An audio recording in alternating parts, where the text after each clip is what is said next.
মুয়াজ্জিন ছিলেন নবী করিম সাল্লাল্লাহু আলাইহি সাল্লামের পর সবচেয়ে মসজিদের মধ্যে থাকা সম্মানজনক পদ। নবী করিম সাল্লাল্লাহু আলাইহি সাল্লাম এভাবে দুর্বল সাহাবীদেরকে যে আগলে রাখতেন, দুর্বল সাহাবীদের মধ্যে তিনি থাকতেন এমন ভাবে যে আজ নেতারা যদি অন্যদের সাথে চলে, নেতা কে এটা পরিচয় দেওয়ার প্রয়োজন হয় না। কোন পাওয়ারফুল ব্যক্তি, কোন নেতা তিনি যদি তার অনুসারীদেরকে সাথে নিয়ে অনুসারীদের বেষ্টিত হয়ে হাঁটেন, তো তাকে চেনার জন্য কারো জিজ্ঞেস করতে হবে না। আমাদের প্রিয় নবী সাল্লাল্লাহু আলাইহি সাল্লাম তিনি যখন সাহাবীদের মধ্যে বসা থাকতেন, তখন বাহির থেকে আসা মানুষরা জিজ্ঞেস করতে হতো, মান ফিকুম মুহাম্মদ, তোমাদের মধ্যে মুহাম্মদ লোকটা কে? আপনি চিন্তা করুন, তার বসার মোড়টা এমন ছিল যে অন্য 10 জন সাধারণ সাহাবীর মধ্যে তিনি নিজেকে মিশিয়ে ফেলতেন। তার মধ্যে কোনো অহংকার ছিল না, এমন ভাবে দুর্বলদের সাথে নিজেকে মিশিয়ে ফেলতেন যে বাহির থেকে আসা মানুষ তার অ্যাটিটিউড দেখে, তার বডি ল্যাঙ্গুয়েজ দেখে চেনার কোনো উপায় ছিল না যে মোহাম্মদ নেতা লোকটি কে সাল্লাল্লাহু আলাইহি ওয়াসাল্লাম। সম্মানিত উপস্থিতি, ঠিক একইভাবে আমরা জানি নবী করিম সাল্লাল্লাহু আলাইহি ওয়াসাল্লাম কারা জান্নাতবাসী, জান্নাতি লোকদের মার্কা কি সেটা বলতে গিয়ে বলেছেন যে আলা আখবিরুকুম বিআহলিল জান্নাহ, তোমাদেরকে কি আমি বলে দিব না যে তোমাদের মধ্যে বিচরণকারী মানুষদের মধ্যে কারা কারা জান্নাতি। জান্নাতি হিসাবে তোমরা কাদেরকে সুধারণা করতে পারো, তাদের আলামত কি, যে আলামত দেখে তুমি অনুমান করবে, আন্দাজ করবে লোকটা জান্নাতি। নবী করিম সাল্লাল্লাহু আলাইহি ওয়াসাল্লামের পর নিজে জবাব দিয়ে বলেছেন, কুল্লু দাঈফিন মুতাদাঈফ, যে সমস্ত মানুষগুলো দুর্বল, বিনয়ী, নিরীহ, এই মানুষগুলো জান্নাতি।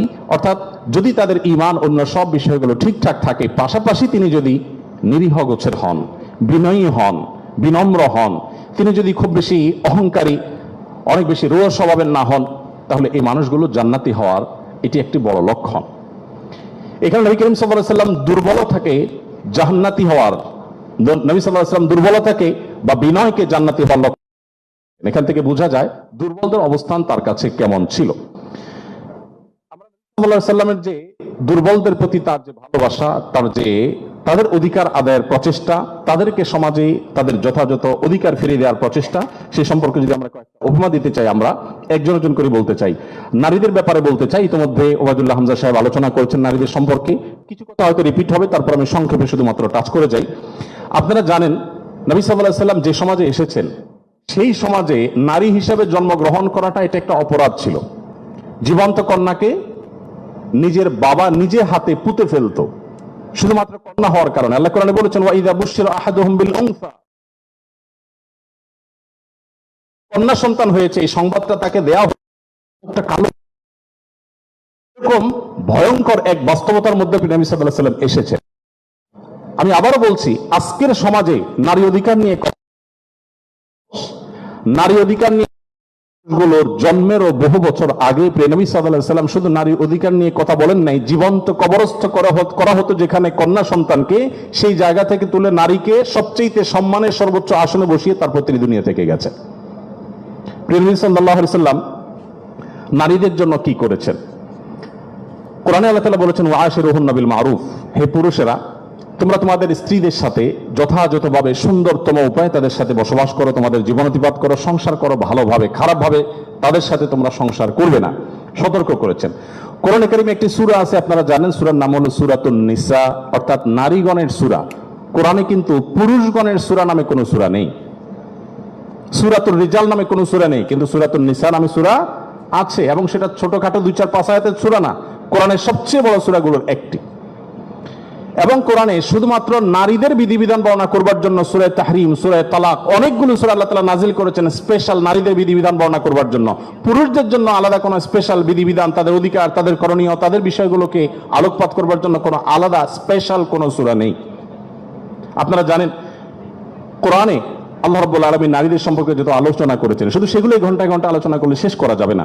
প্রিয় নবী সাল্লাল্লাহু আলাইহি ওয়াসাল্লাম তার, আপনারা জানেন, একাধিক স্ত্রী ছিলেন। একাধিক স্ত্রী থাকলে দাম্পত্য জীবনে টুকটাক মনোমালিন্য হয়, তার ক্ষেত্রেও হয়েছে। তিনি কখনো কোন নারীর গায়ে আঘাত করেননি, কোন নারীকে কখনো প্রহার করেননি, তার জীবনে একটি বারের জন্য সে ঘটনা ঘটেনি। আপনারা অনেকে হয়তো শুনে থাকবেন, উহুদের যুদ্ধে প্রিয় নবী সাল্লাল্লাহু আলাইহি ওয়াসাল্লামের তরবারি একজন সাহাবীকে দেয়া হয়েছে। তিনি দূর থেকে লক্ষ্য করলেন একজন নারী খুব বিভৎস একটি দৃশ্যের অবতারণা করেছেন, তার নাম ছিল হিন্দা, আপনারা জানেন। তিনি নবী করিম সাল্লাল্লাহু আলাইহি ওয়াসাল্লামের প্রিয় চাচার লাশ কেটে কলিজা বের করে চাবাচ্ছেন।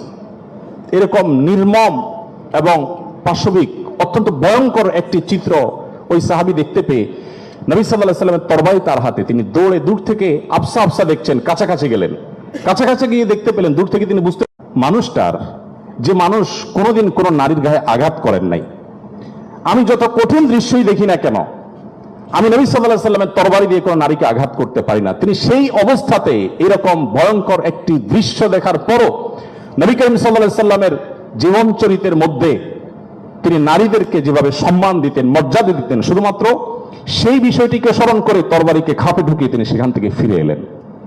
প্রিয় নবী সাল্লাল্লাহু আলাইহি ওয়াসাল্লাম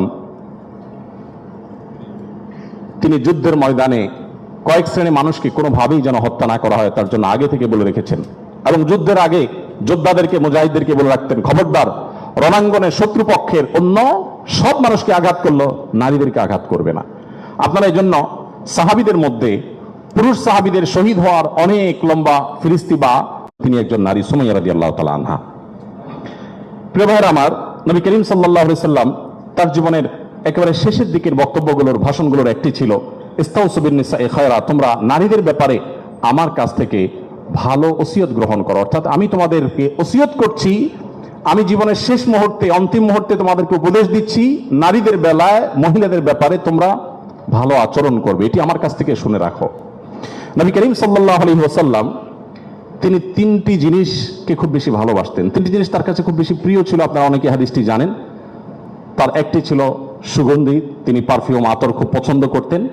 আরেকটি ছিল সালাত, নামাজ, এটি তার চক্ষু শীতলতার কারণ ছিল, তার অনেক ভালো লাগতো নামাজ আদায় করতে। আরেকটি ছিল নারী। এখানে নারী প্রিয়র অর্থ হলো বাবা এবং মায়ের মধ্যে নবী সাল্লাল্লাহু আলাইহি ওয়াসাল্লাম বাবার চাইতে মাকে বেশি প্রায়োরিটি দিতেন। সন্তানের মধ্যে ছেলে এবং মেয়ের মধ্যে মেয়েকে বেশি ভালোবাসতেন, এত বেশি ভালোবাসতেন যে প্রিয় নবী সাল্লাল্লাহু আলাইহি ওয়াসাল্লামকে আল্লাহ তাআলা ছেলে সন্তান দিয়েছেন, তাদের সবাইকে শৈশবে মৃত্যু দিয়েছেন, তার একমাত্র চারটি কন্যা সন্তানকে বাঁচিয়ে রেখেছেন। দিন শেষে তিনি কন্যাদের বাবা হয়ে বেঁচেছিলেন, ছেলেদের বাবা হয়ে বেঁচে ছিলেন না। ঠিক একইভাবে প্রিয় নবী সাল্লাল্লাহু আলাইহি ওয়াসাল্লামের আরেকটি হাদিস সহিহ মুসলিমে বর্ণিত হয়েছে, আমরা জানি নবী সাল্লাল্লাহু আলাইহি ওয়াসাল্লাম জান্নাতে যাবে না, কিয়ামতের দিন আল্লাহ নবী সাল্লাল্লাহু আলাইহি ওয়াসাল্লাম বলেছেন, আনা ওয়া হুয়া কাহাতাইন, সে এই দুটি আঙ্গুল যেরকম পাশাপাশি অবস্থান করছে জান্নাতে আমার ঠিক কাছাকাছি এইভাবে অবস্থান করবে, দুটি কন্যা সন্তানকে যথাযথভাবে পালন করবার কারণে। আমি জানি না আপনারা নিশ্চয় অনেকে অনেক হাদিস পড়ে থাকবেন, আপনারা এমন কোন হাদিস পেয়েছেন কিনা যে 1 ডজন ছেলে সন্তান লালন পালন করলে এইরকম কোন ফজিলত এর কথা কোথাও বলা হয়েছে? আপনারা দেখেছেন এরকম কোন হাদিস? আমি অন্তত পাই নাই যে 1 ডজন ছেলে লালন পালন করেছে কোনো মা বাবা, তার বিনিময়ে তাদেরকে নবী সাল্লাল্লাহু আলাইহি ওয়াসাল্লাম বলেছে যে 12টা যেহেতু করেছে, দুটা মেয়ের বিপরীতে 12টা ছেলে করেছে, একটা পুরস্কার হোক না, এরকম কোন পুরস্কারের কথা আমার জানা নেই। এরপরে যখন এক শ্রেণী মানুষ বলে যে ইসলাম নারীদেরকে ঠকিয়েছে, তখন তাদের ব্যাপারে কি বলা যায় সেটা আপনারা ঠিক করবেন। সম্মানিত উপস্থিতি, নবী করিম সাল্লাল্লাহু আলাইহি ওয়াসাল্লাম বলেছেন, কোন বাবা, কোন অভিভাবক, কোন প্যারেন্টস, কোন মা যদি কোনো কন্যার কারণে কন্যা দায়গ্রস্ত হয়ে পড়েন, সমাজের মানুষের কুসংস্কারের কারণে যদি তার মুখটা ছোট হয়ে যায়, কোনো কারণে তিনি যদি কোনটা সময় পরিস্থিতির মধ্যে পড়ে যান, এরপরও তিনি যদি সেই মেয়েদেরকে লালন পালন করার ক্ষেত্রে কোনো কার্পণ্য না করেন, সমাজের বিরুদ্ধে দাঁড়িয়ে বুক টান টান করে যদি তার কন্যাদেরকে তিনি ভালোবাসা দেন, সদাচরণ করেন, তাদের অধিকার যথাযথভাবে দিয়ে দেন,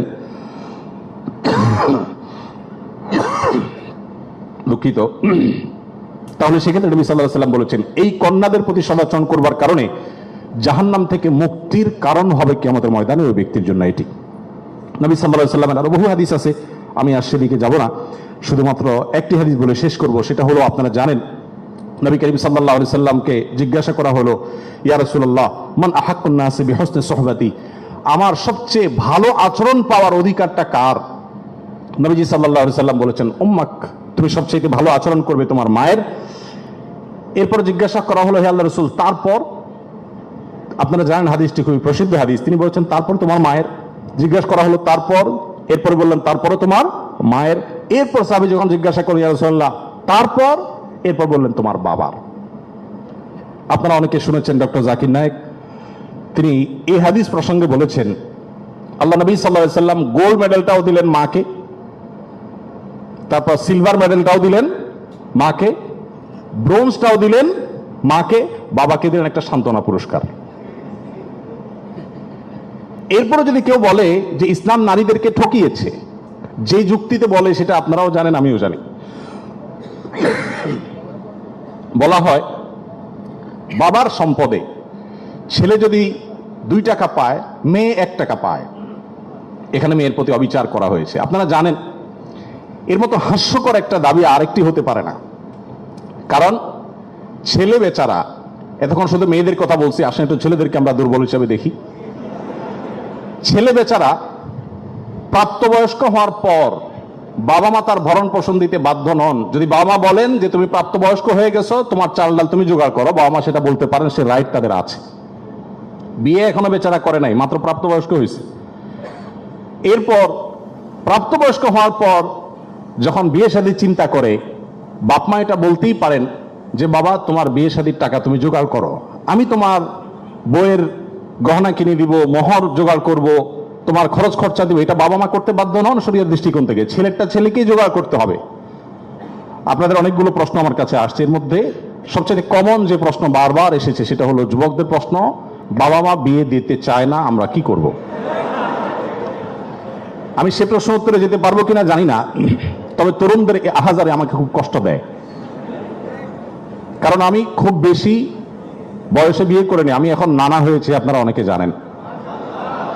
আমার এই বয়সে আমি নানা হয়েছি, এটা অনেকে শুনলে আসমান থেকে নাজিল হওয়ার উপক্রম হয় যে কিভাবে সম্ভব। তো আমি বলি, আমি আমার সংসার জীবন গোছানো শেষ, আমি এবং আমার মিসেস সহ বাকি জীবন আরামের সাথে দেশ বিদেশ যদি ঘুরেও বেড়াই, আল্লাহ বিল্লাহ করে বাকি জীবন কাটিয়ে দিই, আমার কোনো টেনশন নাই, কারণ আমার সংসারের সব সেট আপ করা শেষ। সে সমস্ত মানুষদেরকে দেখে আমার করুণা হয়, মায়া হয়, যারা আর্লি ম্যারেজকে দোষণীয় মনে করে, তারা অনেক বেশি দেরি করে তথাকথিত নিজের পায়ে দাঁড়ানোর কথা বলে 30-35 পার হওয়ার পর বিবাহ শাদী করেন। এই মানুষগুলো তাদের ছেলে মেয়ে হইতে হইতে, প্রথম তো আবার ছেলে মেয়ে নেওয়া যাবে না, একটা লম্বা সময় এনজয় করতে হবে, 40-এর পর হয়ে যায় ছেলে মেয়ে হতে হতে। এরপর এই ছেলে পড়ালেখা করে গ্রাজুয়েশন করতে করতে 55-60 ছুঁই ছুঁই হয়ে যায়, ততক্ষণে সংসারের ঘানি টানতে থাকে। আল্লাহ না করুন ছেলেটা যদি অমানুষ হয়, এই বেচারা বৃদ্ধ বয়সে আর যাওয়ার কোনো উপায় নাই। আবার সন্তান তো 1টা বা 2টা বেশি নেওয়া যাবে না, তাহলে তার দুঃখের কোনো শেষ আছে? আর আমার সবকিছু কমপ্লিট। এখন ছেলে মেয়ে যদি বেশি বেতাল হয়, বেলাইন হয়, সোজা কান্তা মলে দিয়ে দরজা দেখা দিতে কোনো অসুবিধা নাই। কারণ আমার 2nd, 3rd, 4th অপশন আছে, অনেকগুলো সন্তান আছে। আর দ্বিতীয়ত আমার বয়সে এখনো অনেকখানি বাকি আছে। যাই হোক, আমি সেদিকে যাচ্ছি না। আমি যেটা বলছিলাম সেটা হলো, ছেলেদের এই বেচারাদের যে অসহায়ত্ব, এটার কথা কেউ বলে না। দেখেন, আমিও নারীদের ওয়াজি করে গেলাম, ছেলেদের অসহায়ত্বের কথা একটু বলি। এই বেচারারা যতদিন বাবার সংসারে থাকবে, তোমার ঘানি তুমি টানো, বাবা মা বাধ্য না। মেয়েকে কিন্তু এটা বাবা বা মা বলতে পারেন না। এরপর যখন বিয়ে হবে, বিয়ের সময় ওই যে ছেলেরা চিরকুট নিয়ে আসে, হুজুর একটু বলে দেন আমার আব্বা এখানে আছে। আমি পল্টনে একটা হোটেলের উদ্বোধনী দিনে আমার এক বন্ধু মানুষ সেখানে গেছিলাম, এক ছেলে তার বাবাকে ধরে আমার কাছে নিয়ে আসছে, এসে বলছে, হুজুর আপনার অনেক ওয়াজ শুনছি, আজকে আমার বাপরে হাতের কাছে পাইছি, আমাকে বিয়ে দেন। আমি বলছি আজকে আপনি হাতে নাতে বলেন। আমি নিজের লজ্জা লাল হয়ে গেলাম, যে ছেলে কি বেহায়ার মতো কথা। যাই হোক, তো এই বেচারারা বিয়ে করতে যাবে, বাপ বলে যে কি করো তুমি, বিয়ে করবে মানে টাকা কামাই করো। মেয়েদের বিয়ের সময় কি বাবা মা এটা বলে তুমি কয় টাকা কামাই করছো তোমার বিয়ে দিব? বলার সুযোগই নাই, রাইটই নাই। এরপরে বিয়েটা যখন হয়ে যায়, এই বেচারা এতদিন নিজের পেট পালা লাগতো, এখন বউয়ের পেট পালো, ছেলে মেয়ের পেট পালো, অর্থাৎ তাদের রিজিকের ব্যবস্থা করো, তাদের উপার্জনের দায়িত্ব তার। নিজের বাবা মা যদি বৃদ্ধ হয়ে যান, অসহায় হয়ে যান, তাদের দায়িত্ব তার। বাপের বাড়ি যাওয়ার সময় বাজারটা তার করতে হয়, শ্বশুর বাড়ি যাওয়ার সময় মিষ্টির প্যাকেটটার টাকাও তাকে দিতে হয়। শতভাগ খরচ ছেলের, শতভাগ খরচ কার? ছেলের। আর বাপের সম্পদে পাবে হলো 2 টাকা, 2 আনা, আর মেয়ে পাবে 1 টাকা। তার অন্যের খরচ তো দূরের কথা, নিজের খরচই তার উপরে বর্তায় না। ইসলাম কি তাকে কম দিয়েছে না বেশি দিয়েছে? একজনকে 2 টাকা দিয়ে বাজারে পাঠিয়ে বিরাট বড় ফর্দ দেখাই দিয়েছেন, এতগুলো সব তোমাকে আনতে হবে। আরেকজনকে 1 টাকা দিয়ে বললেন যে তুমি শুধুমাত্র এই টাকা দিয়া যা খুশি তা করতে পারো। তাহলে এই 1 টাকা যাকে দেওয়া হয়েছে তার অধিকার কি কম দেওয়া হয়েছে না বেশি দেওয়া হয়েছে? আল্লাহর সাথে পাল্লা দিলে গোল্লা যাওয়া ছাড়া কোনো উপায় থাকে না। যারা নিজের বিবেক দিয়ে আল্লাহ সুবহানাহু ওয়া তাআলার বিশ্লেষণকে বিচার করতে চায়, তারা আল্লাহর উপরে আল্লাহর উপরে ওই যে খোদার উপরে খোদাগিরি বলে যে সে মূর্খতা ছাড়া আর কিছুই করছে না। আমি শ্রদ্ধা রেখে তাদের প্রতি এটা বলতে বাধ্য হলাম। যাই হোক, আমি যেটা বলছিলাম যে নবী সাল্লাল্লাহু আলাইহি ওয়াসাল্লাম মেয়েদের সম্পর্কে এত কথা বলেছেন, দেখুন যে মা হিসাবে মেয়েদের মর্যাদা এত বেশি। ইমাম মালিক রহমতুল্লাহ আলাইহি একটি চমৎকার কথা বলেছেন। তিনি বলেছেন যে আল আম্বিয়াউ আবুল বানাত, আপনারা অবাক হবেন, যত নবী রাসূল পৃথিবীতে এসেছেন বেশিরভাগ নবী রাসূলদেরকে আল্লাহ তাআলা ছেলে সন্তান না দিয়ে মেয়ে সন্তান দিয়েছেন। যাই হোক, মেয়েদের ব্যাপারে কথা বেশি হয়ে যাচ্ছে, এক পেশে হয়ে যাচ্ছে, আমরা একটু অন্য কোন অপশনে চলে যাই। এরপরে যদি বলতে চাই তা হলো বিধবা এবং ইয়েতিমদের ব্যাপারে। দেখুন, ইয়েতিম বিধবার ব্যাপারে নবী করিম সাল্লাল্লাহু আলাইহি ওয়াসাল্লাম বলেছেন, বুখারীতে হাদিসটি বর্ণিত হয়েছে, আসসাইলাল আরমালাতি ওয়াল মাসাকি কাল মুজাহিদি ফি সাবিলিল্লাহ আও কাল্লাযী ইয়াকুমুল লাইলা ওয়া ইয়াসুমুন নাহার। যে ব্যক্তি কোনো বিধবার ব্যয়ভারের দায়িত্ব গ্রহণ করবে, যে ব্যক্তি কোনো ইয়েতিমের লালন পালনের দায়িত্ব গ্রহণ করবে, অভিভাবকত্বের দায়িত্ব গ্রহণ করবে, নবী সাল্লাল্লাহু আলাইহি ওয়াসাল্লাম বলেছেন এই ব্যক্তি আল্লাহর রাস্তায় রণাঙ্গনে জিহাদরত ব্যক্তি আল্লাহর কাছে যে মর্যাদা লাভ করবে, নিজের জায়গায় বসে থেকে অসহায় বিধবার দায়িত্ব, বিধবা ভাতা দিয়ে তার দায়িত্ব গ্রহণ করলে এই ব্যক্তিকে আল্লাহ তাআলা সেই মর্যাদা দান করবেন। আপনি এরকম কোন হাদিস দেখাতে পারবেন না যে একটা লোক বেচারার বউ মরে গেছে, মন মরা থাকে, যদি কোনো ভদ্র মহিলা তার আশ্রয় দেওয়ার জন্য তিনি অনুপযুক্ত হওয়া সত্ত্বেও নিজেকে পেশ করেন, উপস্থাপন করেন আর তার আশ্রয় হয়ে যান, তাহলে নবী সাল্লাল্লাহু আলাইহি ওয়াসাল্লাম বলেছেন তার এই পুরস্কার আছে। নিশ্চয়ই ভালো কাজের সওয়াব আছে, কিন্তু আলাদা পার্টিকুলার কোনো সওয়াবের কথা নবী সাল্লাল্লাহু আলাইহি ওয়াসাল্লাম বলেন নাই। কিন্তু একজন বিধবার ব্যাপারে কিন্তু সেই কথা বলা হয়েছে। ইয়েতিমের ব্যাপারে নবী সাল্লাল্লাহু আলাইহি ওয়াসাল্লাম বলেছেন, আনা ওয়া কাফিদুল ইয়াতীমি কাহাতাইন, আমি এবং ইয়েতিমের অভিভাবক, যিনি ইয়েতিমের দায়িত্ব নেন, এই দুইজন এই দুটি আঙ্গুলের মতো পাশাপাশি জান্নাতে অবস্থান করবো। আপনারা অনেকে বলতে পারেন যে জান্নাতে এই লোক নবীর কাছে থাকবে, এর আগে শুনলাম দুইটা কন্যা লালন পালন করলে সেও নবী সাল্লাল্লাহু আলাইহি ওয়াসাল্লাম কাছে থাকবে, তো নবী সাল্লাল্লাহু আলাইহি ওয়াসাল্লাম কাছে কতজন থাকবে? আসলে দুনিয়াতে আমরা একজনের সাথে আরেকজন হাঁটতে পারি, আখিরাতকে আমরা দুনিয়ার মতো কম্পেয়ার করি বা বিবেচনা করি, আখিরাতের বিষয়টা সম্পূর্ণ ভিন্ন। নবী সাল্লাল্লাহু আলাইহি ওয়াসাল্লামের জান্নাত এটা তো দুনিয়ার কোনো প্রাসাদের মতো হবে না, বিশাল বড় জগৎ নিয়ে হবে। সবচেয়ে ছোট জান্নাতে যে গোটা পৃথিবীর সমান 10 পৃথিবীর সমপরিমাণ জান্নাত তিনি পাবেন। মহাশূন্য সম্পর্কে আমরা ধারণা পাওয়ার পর আমাদের কাছে এটা খুব সহজ মনে হয় যে পৃথিবীর অন্যান্য পৃথিবীর বাইরে যে আল্লাহ তাআলার মহা সৃষ্টি আছে সেগুলোর তুলনায় পৃথিবী খুব ক্ষুদ্র। যখন পৃথিবীতে এগুলো আবিষ্কার হয় না, আপনি চিন্তা করুন তখনকার মুসলমানদের জন্য ঈমান আনা কতটা কঠিন ছিল, যে কিভাবে এত বড় জান্নাত দিবেন আল্লাহ তাআলা, কোথায় এত জায়গা। কিন্তু আজ আমরা সেটা আবিষ্কার করেছি, আমরা জানি কিয়ামত পর্যন্ত আবিষ্কার হতে থাকবে। কোরআন এবং সুন্নাহর অনেক কিছু এখনো আমাদের বুঝে আসছে না, কিন্তু এক সময় হয়তো বুঝে আসবে। তো যাই হোক, নবী করিম সাল্লাল্লাহু আলাইহি ওয়াসাল্লাম ইয়েতিমের ব্যাপারে এই সুসংবাদ আমাদেরকে দিয়েছেন। এবং নবী সাল্লাল্লাহু আলাইহি ওয়াসাল্লাম আরেকটা হাদিস বলে আমি শেষ করব, তিনি বলেছেন যে ব্যক্তি তার পরিবারের মধ্যে কোনো ইয়েতিমকে সংযুক্ত করেন, এই জায়গা আমি একটু থামবো। ইয়েতিমকে সংযুক্ত করার মানেটা কি? আমাদের দেশে ইয়েতিম বা গরিবের বাচ্চাকে লালন পালন অনেকেই করেন, কিন্তু সেটা নিজের ধান্দায় করেন, গরিবের প্রয়োজনে না। কিভাবে সেটা? কারো সন্তান হচ্ছে না, তখন তিনি একটু বাবা ডাক শুনতে চান, মা ডাক শুনতে চান, তো এই জায়গা থেকে তিনি একটা বাচ্চাকে নিয়ে আসেন, অসহায় মানুষের কারো কোনো বাচ্চার বাবা মারা গেছেন, বাবা মারা গেছেন, মা মারা গেছেন, তাকে নিয়ে আসেন, সেই বাচ্চাটাকে এনে লালন পালন করেন এবং মনে করেন আমি অনেক সওয়াবের কাজ করছি। আপনি অবশ্যই সওয়াবের কাজ করছেন না যদি আপনার উদ্দেশ্য হয় আপনার যে মা ডাক শোনা, বাবা ডাক শোনা সেটা, আর যদি আপনার উদ্দেশ্য হয় যে না আমি তাকে লালন পালন করতে চাই, সে তার মায়ের কাছেই থাকুক, আমি তার ভরণ পোষণ দিব, তার পড়াশোনার খরচ চালাবো, তার অভিভাবকত্ব করব, তাকে আশ্রয় দিব, তাহলে আপনি এই হাদিসের সুসংবাদ পাবেন ইনশাআল্লাহ তাআলা। আপনি যদি নিজে পার্থিব কোনো স্বার্থে তাকে লালন পালন করেন তাহলে এই হাদিসের মর্যাদা আপনি লাভ করবেন না। নবী করিম সাল্লাল্লাহু আলাইহি ওয়াসাল্লাম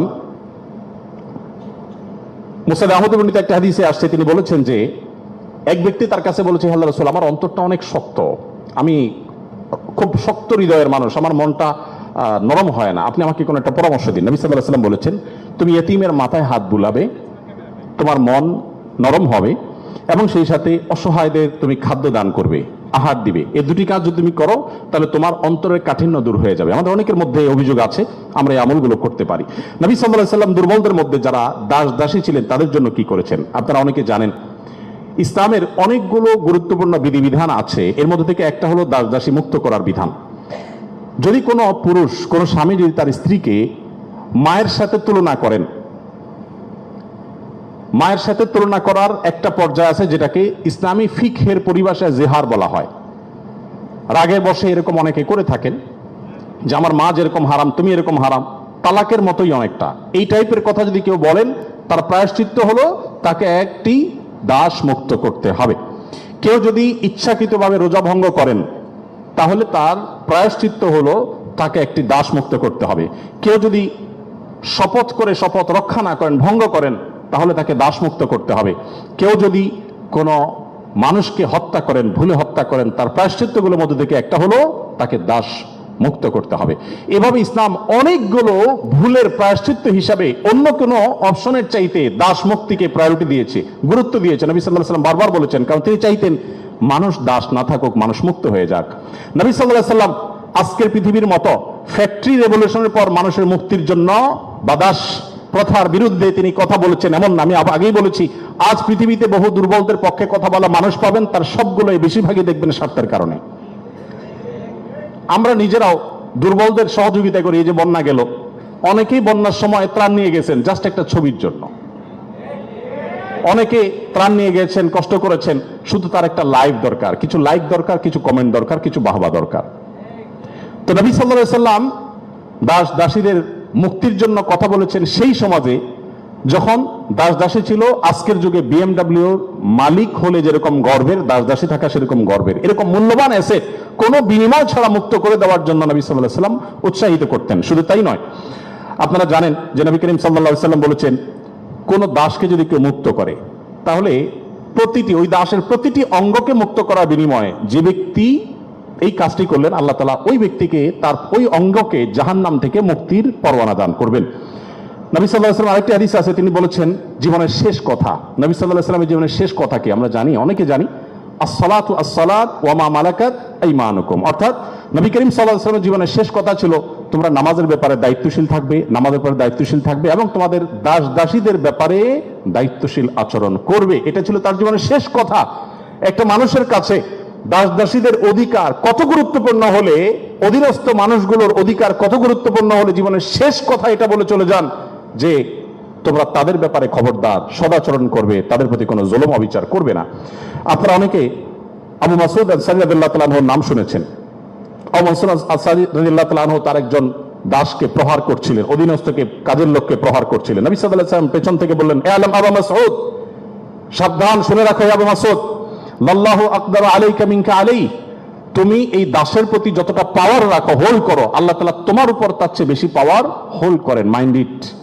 এই কথা শোনার পর আবু মাসউদ আনসারী রাদিয়াল্লাহু তাআলা আনহু সেই দাসকে মুক্ত করলেন। বলে, ইয়া রাসূলুল্লাহ, আমি তাকে মুক্ত করে দিলেন। তখন নবী সাল্লাল্লাহু আলাইহি ওয়াসাল্লাম বলেছেন, যদি তুমি আজ তাকে মুক্ত না করতে, জাহান্নাম তোমাকে স্পর্শ করতো। আব্দুল্লাহ ইবনে ওমর রাদিয়াল্লাহু তাআলা আনহু বলেছেন, আমি নবী করিম সাল্লাল্লাহু আলাইহি ওয়াসাল্লামকে বলতে শুনেছি, যে ব্যক্তি কোনো দাসের প্রতি জুলুম করবে, তাকে অন্যায়ভাবে প্রহার করবে, তার কাজের লোককে, অধীনস্থ লোককে, তার প্রায়শ্চিত্ত হলো সেই অধীনস্থ লোকটাকে সে মুক্ত করে দিতে হবে, দাস মুক্ত করে দিতে হবে, যেটা সহজ কোনো ব্যাপার ছিল না তখন। বুখারীর একটি বিশ্ববিখ্যাত হাদিস, স্বর্ণের অক্ষরে যেটা টানিয়ে রাখা দরকার আমাদের বাসা বাড়িতে। নবী সাল্লাল্লাহু আলাইহি ওয়াসাল্লাম বলেছেন, ইখওয়ানুকুম খাওয়ালুকুম, তোমাদের ভাই ব্রাদার যারা, তারাই তোমাদের অধীনস্থ কাজের মানুষ। এই মানুষগুলো সম্পর্কে নবী সাল্লাল্লাহু আলাইহি ওয়াসাল্লাম বলেছেন, জাআলাহুমুল্লাহু তাহতা আইদিকুম, তাদেরকে আল্লাহ তাআলা তোমাদের অধীনস্থ করে দিয়েছেন। এর মধ্যে ইঙ্গিত রয়েছে আল্লাহ চাইলে তোমাকে তার অধীনে করে দিতে পারতেন। অতএব ফামান কানা আখুহু তাহতা ইয়াদি, যে ব্যক্তির তার ভাই তার অধীনে থাকবে, অর্থাৎ কোনো দাস, কোনো দাসী অথবা যে কোনো কাজের মানুষ, এই হাদিসে দাস দাসী কথা বলা হয়নি, যে কোনো কাজের লোক, অধীনস্থ মানুষ যায়। আজকের বাস্তবতা এটা কি খুব সহজ বিষয় মনে হয়?